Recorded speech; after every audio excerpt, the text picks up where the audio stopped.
Welcome to Cinema Bites, your go-to for movie recaps in a flash. Big twists, epic moments, all in just minutes. Our movie today takes place in John and Karen's apartment. At the beginning, we see Karen responding coldly to her husband when he asks her about the groceries. This question alone makes her upset, and she leaves the kitchen to avoid John. Later, while John is watching TV, Karen sits at the edge of the couch. They notice the TV warning people to listen carefully and stay away from social media because false information is spreading about a virus that has spread in the country. John, upon hearing the news, suspects it's a pharmaceutical company trying to profit from the situation. However, Karen seems worried about something else and tries to tell John but hesitates and doesn't speak. The day ends. The next morning we find them in the same state and Karen can't stand seeing her husband. When John goes to the bathroom, he stands still, confused, as he hears the sound of a plane crashing into the building above. Then, there's a loud noise, chaos ensues, and ambulances arrive. When Karen tries to talk to him again this time,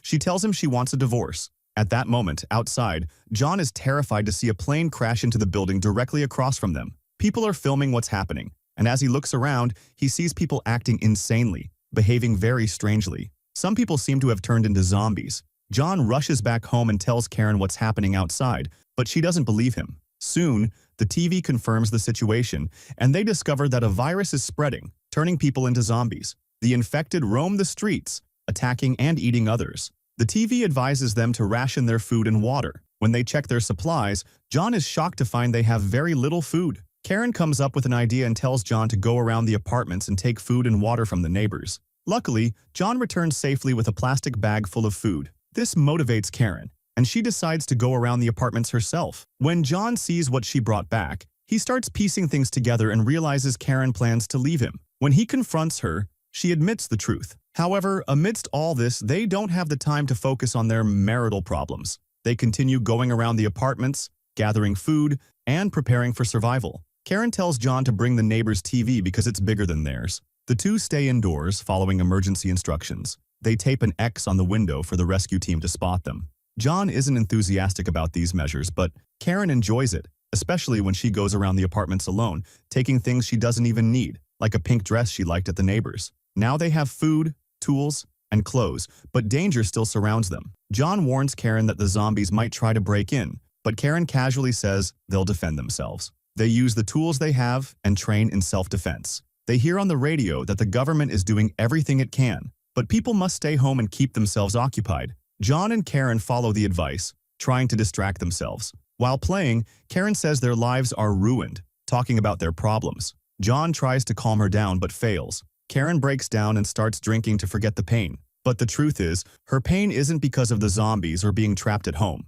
It's because their relationship has been broken for a year, and their marriage has failed. From their conversation, we learn their daughter died, which is why they can't stand living with each other. Karen continues drinking and crying over their lost daughter. Later, they change the subject, and Karen starts thinking about their end amidst the chaos outside. But John stays strong, encouraging his wife, saying they'll overcome this ordeal and train to survive. They begin exercising and preparing for what's to come. After some time, they encounter a zombie in the building hallway and both are terrified. To calm his nerves, John tries to light a cigarette but gets frustrated when he finds they're out. Karen reveals she's hidden cigarettes and drugs in the kitchen, including some she stole from her workplace. She starts using drugs and encourages John to join her, but the story doesn't end there. Karen also brings a weapon, which John accidentally uses, waking Karen and angering her. During breakfast, John tells her they need to prepare more. They set traps outside the apartment, make Molotov cocktails, and hide them under the counter in case they need to defend themselves. They continue training,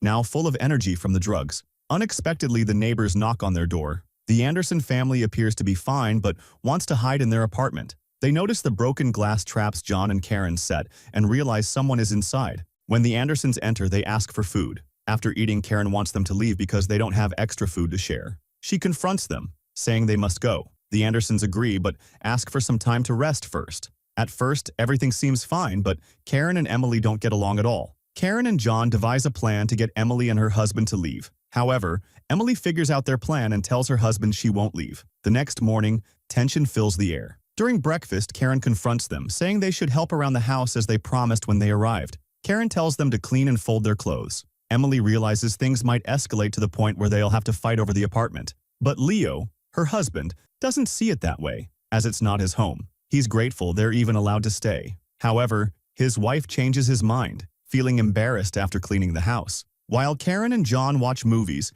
Emily and Leo come up with a plan to attack John and Karen while they sleep and kick them out. When they enter the living room, they find them asleep and decide to take advantage of the situation. As they talk, Karen overhears them saying they need to do this now, and when she understands what's happening, you decide to act and tell them that you're going to bake cookies. You take your husband to the kitchen and tell him they need to act. You start making the cookies, and while the Anderson family hesitates, they can't refuse the food you made for them, even though it contains drugs. Unfortunately, Karen puts all her drug stash in the cookies, and soon after, Emily and Leo start acting strangely and go into shock. John and Karen are also shocked, thinking they might have killed them. As they stand watching them, they hear a noise coming from the room. When John goes to check, he finds Leo standing, but it turns out he was actually injured. When Karen sees this, she doesn't think twice and shoots him with a gun, then kills Emily after she also regains consciousness. This terrifies them completely, and they start questioning if they too might have been infected. They then dispose of the Anderson family's bodies.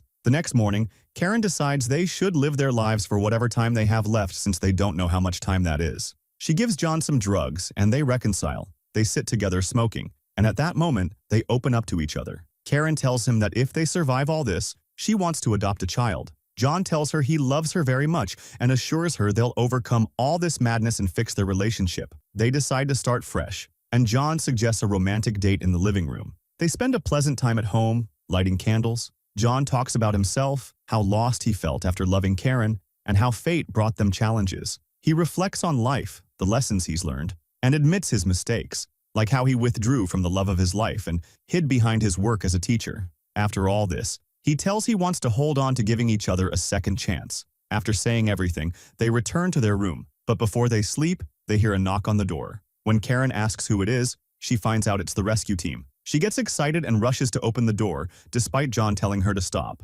Unfortunately, they find a gang at the door, intending to rob them. As soon as Karen opens the door, she gets hit and falls to the ground. After the gang restrains John and Karen, they search for tools but find nothing, so they decide to take Karen with them. Two of them tie up John and lock him in another room, while the third takes Karen. However, as soon as he turns around, Karen grabs a knife and kills him. When the others return to the noise, John follows them with a gun and kills them. Then we see John and Karen disposing of the bodies outside their house for the second time. The situation becomes very grim, but suddenly, they hear helicopters from the rescue team outside. The team instructs the residents to stand by their windows and not go outside. John and Karen shout for help, but no one hears them. They try to go down the corridor, hoping to reach the helicopters, but find it filled with zombies. At this point, their food supplies are running low, and they pray they don't die. John tries to calm Karen down, telling her the rescue team will surely return the next day, and they'll figure something out then. After a few hours, the sun rises, and John prepares all the weapons to fight the zombies outside and leave the building. They get ready,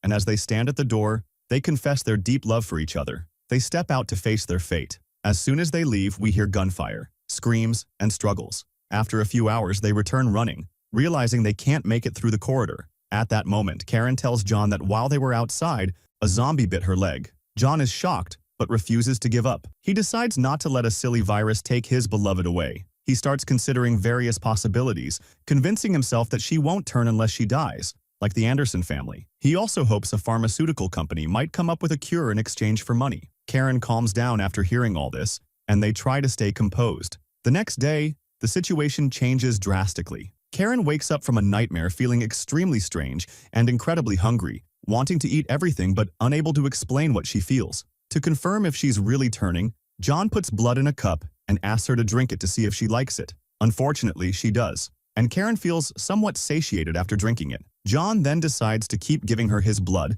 until help arrives, refusing to give up. Karen tells him they'll wait to see if someone comes to save them. The day ends, and at night, John talks to her, feeling like he's losing her. He tells her she might be pregnant, and this way, they could have their daughter back. After a while, Karen takes a shower. To keep his wife satisfied, John brings her another cup, as it's the only thing he can offer her now. Later, they light candles and sleep. The next morning, John wakes up to find a note in the bathroom. Karen wrote that she loves him very much and admits he managed to make her fall in love with him again. She tells him she will never forget these memories, but that the virus has now taken over her. She asks him to end her suffering. When he enters the other room, he finds his wife has turned into a zombie and restrained herself before fully transforming to avoid hurting him. John knows what he must do and prepares to carry out their agreement. But suddenly the door opens, and the rescue team enters. They search the room and find John and Karen are neither fully dead nor alive but have turned into zombies, bound together and waiting for a miracle or someone to end their suffering. Unfortunately, there is no cure. The rescue team kills all the infected. And that's where today's movie ends. Stay tuned for new videos and summaries.